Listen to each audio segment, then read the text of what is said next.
Hello everybody, my name is Jatnos, and welcome to my look at the Aldrachi Reaver Demon Hunter. For those who don't know, Aldrachi was the like vengeance warglaives that you got in Legion were the Aldrachi warglaives. It's I guess a flavor of Demon Hunter slash demon or something.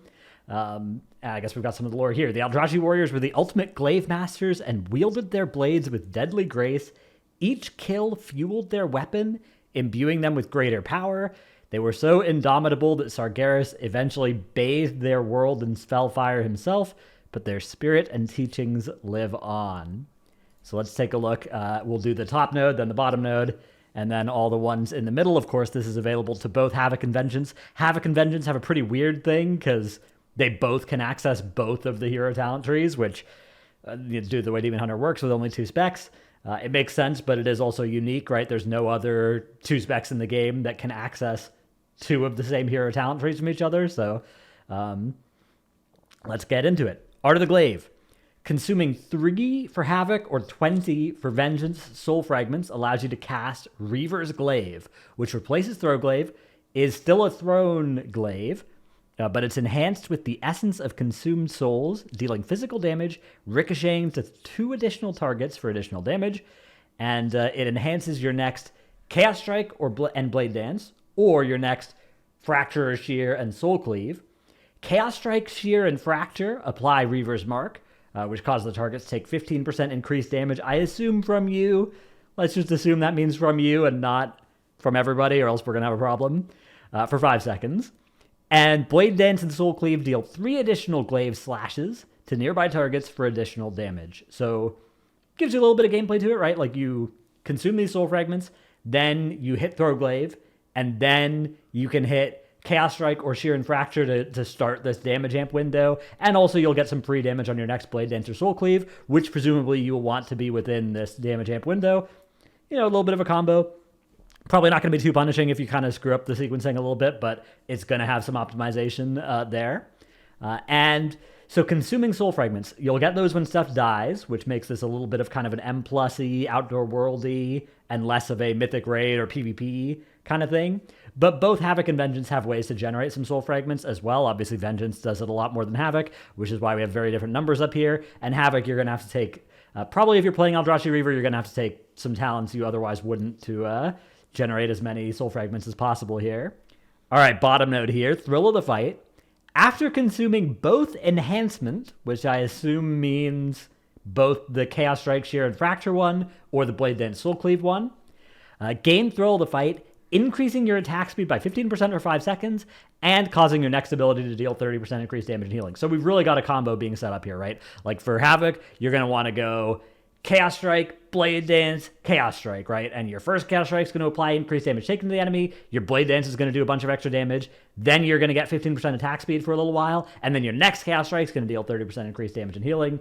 Excellent. Obviously, you'd rather be in meta for this as well and be doing it with Annihilation and Death Sweep. But pretty cool little, combo thing that you're going to go for. 5 seconds on both this buff and the damage taken buff of this is pretty small, but you'll potentially be able to do this fairly often. So I think this could be a reasonably fun little thing. I've seen a lot of negativity about this playstyle for Havoc, but as somebody who plays a little Havoc from time to time, that sounds like it'll be reasonably fun to do. The Vengeance side of things, also, I guess I'm a little bit less excited there, because just like Shear and Fracture are going to do so little damage. Like, you don't have it. I guess you're going to want Spirit Bomb to be affected by Thrill of the Fight. Maybe that'll be fun. I don't know. Maybe there'll be something there. Although it'll be right after a Soul Cleave, so you're not going to have very many souls available there. Maybe you actually go Soul Cleave and then Shear and then Spirit Bomb instead of the other way around, and you miss the damage amp on this ability, so you can get the 30% on your Spirit Bomb. I'm not sure. I'm not sure how that's going to work out, but yeah, it seems like kind of a reasonably interesting little thing, and probably not too bad to just do whatever you want as well and not be worrying too much about it. Okay, now we have a choice node here between Keen Engagement, which says Reaver's Glaive generates 20 Fury, or Preemptive Strike, which says Throw Glaive deals damage to enemies near its initial target. And I wonder if that will apply to Reaver's Glaive as well, which does replace Throw Glaive. Other option here, we have, next node, Evasive Action, which says Vengeful Retreat can be cast a second time within 3 seconds. Not generally something you would need to do very often. The other option is Unhindered Assault. Vengeful Retreat resets the cooldown of Fellblade. This is going to be the one you're usually going to take for Havoc. For Vengeance, I assume neither of these is going to do too much. I guess maybe the best you could do is Evasive Action and like Everbloom and clear your debuff twice in a 3-second window or something. I don't know. It's I don't think either of these are going to be too important. Incisive Blade is next, which says, when enhanced, Chaos Strike and Soul Cleave deal 30% increased damage. So further incentive to be doing that within your damage taken window. And I wonder if that includes being enhanced by Throw of the Fight, or if that's just being enhanced by Reaver's Glaive. I would guess probably just the Reaver's Glaive one, so you're one of those. All right, then we have Aldrachi Tactics. The second enhanced ability in a pattern shatters an additional soul fragment. So this is actually huge here for Havoc.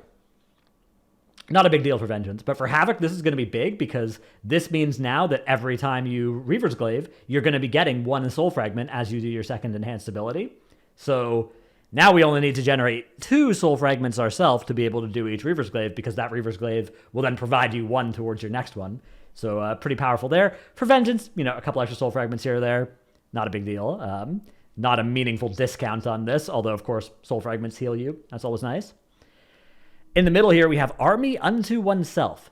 Fellblade surrounds you with a blade ward, reducing physical damage taken by 10% for 5 seconds. This is the kind of thing that, like in Mythic raids and stuff like that, Vengeance Demon Hunters will maybe get some value out of using this before a tank buster, maybe in high key pushing situations as well, if there's a boss that does a physical tank slam. Otherwise, a little bit of value here or there for Vengeance. For Havoc, if you're ever in a situation where there is AoE physical damage, you're happy to get a DR against that as well. The other option is Incorruptible Spirit, which says consuming a soul fragment also heals you for an additional 15% over time, which it depends a little bit. Again, for Havoc, this is just nice passive HPS for yourself. You'll generally probably take this instead, unless you have a reason to take Army Unto Oneself, unless there's physical AoE damage that is scary to you. Incorruptible Spirit is just going to be extra HPS. For Vengeance, it's also probably generally going to be nice. It's a question of whether the damage reduction or the healing is going to be more valuable. Typically, as you get to higher level contents, damage reduction tends to outpace healing over time, just as a mechanic by quite a lot, because you can often always be topped before important things. And so getting more help being topped is usually not too valuable. But getting help surviving from 100 to 0 while you're topped is actually often very valuable. So it depends on the exact texture of a patch with how Vengeance's incoming damage taken profile looks. But typically, Army Unto Oneself would be the kind of thing that would do better for Vengeance as you start getting into Mythic rating content, really high keys compared to Incorruptible Spirit. But, there's one of those things where it's like, maybe you just look at it and you're like, okay, Incorruptible Spirit is too much HPS for me to pass up. Or especially if you need the HPS, which often you don't, but sometimes you do. Wounded Quarry is up next. While Reaver's Mark is on your target, melee attacks have a chance to strike with an additional glaive slash for damage and shatter a soul. Again, this shattering a soul is if the proc rate is similar between Havoc and Vengeance, which it may not be. This is the sort of thing where behind the scenes it may be a much higher chance for Vengeance than it is for Havoc. But if you're going to be getting, say, 1 proc of these for every Reaver's Mark, that's going to be huge for Havoc, because now Havoc is getting 1 free soul from Aldrachi Tactics, 1 free soul from Wounded Quarry, and we're literally just going to need to generate 1 soul ourselves, and then we'll be able to do our next Reaver's Glaive. So there's a very big positive feedback loop you can get here depending on what this proc rate is. Intent Pursuit is next. Casting an enhanced ability reduces the remaining cooldown of the hunt by 2 seconds. So a little bit of CDR off of the hunt. Again, every Reaver's Glaive is going to be giving you... I guess it depends on whether Reaver's Glaive counts as an enhanced throw glaive, and also on whether the ability after consuming your 2 enhancements counts as enhanced. I would assume no on both counts. So I would assume you're going to be getting 4 seconds of hunt CDR every time you press Reaver's Glaive, which is not nothing. It's not a huge deal probably either. Escalation is up next. Each successive enhanced ability deals 10% increased damage. The effect of the second enhancement is increased by 100%. So this fundamentally has, first of all, there's now incentive to make sure that you do your 2 enhanced abilities back to back I assume, because successive. I assume that means if you press something else between the two, you're going to lose the extra 10%. But also a big thing here is that the second enhancement's effect is increased by 100%. So that may actually mean that you want to do the Chaos Strike second so that you get a bigger damage taken increase rather than doing double extra damage with your Blade Dance and Soul Cleave, right? That's, again, it's going to depend on how much number this is here, how much damage you can fit into that 5-second burst window. That's a question for the robots, not for me.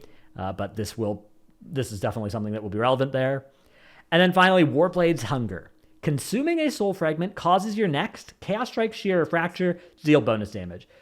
So we're doing extra damage here. You know, consuming soul fragments, something that's going to happen a lot for Vengeance, not a lot for Havoc. But of course, that's kind of what this whole tree is built around, is souls and stuff. So yeah. Overall, I would say this is a tree that I've seen some doomering about. I'm reasonably happy with this tree. I think that it looks decently cool. I do think it has a lot more value in situations like M+, where you're going to be able to get a bunch of extra soul fragments. You kind of go off, whereas on like a single target raid encounter, it's probably going to feel a little bit less, you know, exciting. There's going to be a little bit less fuel added to the fire automatically, but I still think this will be a reasonably cool tree. I think it'll be reasonably fun for Vengeance as well, although, you know, it's mostly damage side of things rather than defense, so depending on what is available in the Fellscarred tree, you may be more interested in that as Vengeance, because really the only thing you're getting aside from a couple extra souls is the 10% DR from Army unto oneself for Vengeance, which is not nothing, but Fellblade in the rotation is often kind of an awkward thing for Vengeance as well, depending on the build, so that may or may not be something you actually get high uptime on or want to do. Anyways, that is my look at Aldrachi Reaver. I hope you've enjoyed this video. Feel free to click in the description below. There's a link to an entire playlist where you can see all of the talent trees that I've reviewed so far, of which I'm going to try and do all the ones that I've missed over the next week or two. Pretty big endeavor, maybe 2 videos a day or something, if I can keep the pace up. Hope you've enjoyed this video. Thanks for watching. See you in the next one. Bye.